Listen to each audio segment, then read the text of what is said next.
Today we're going to unbox the LV06 and demonstrate how to operate it.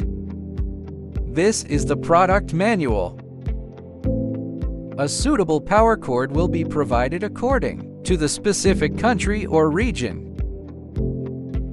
This is our LV06 main unit. It features a stylish and minimalist design with a high-quality finish.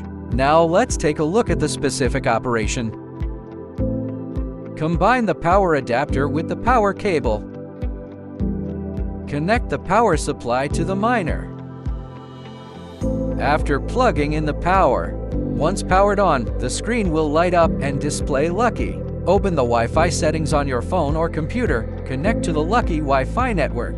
After a few seconds, the browser will open the configuration page. Click Settings to configure Wi-Fi and mining pool. Automatically enter your 2-fork Wi-Fi network name and password. Scroll down to set up your mining pool. Fill in the mining pool information, including the stratum, address, port, wallet address, or username. After finishing your settings, click Confirm and then restart to complete the setup.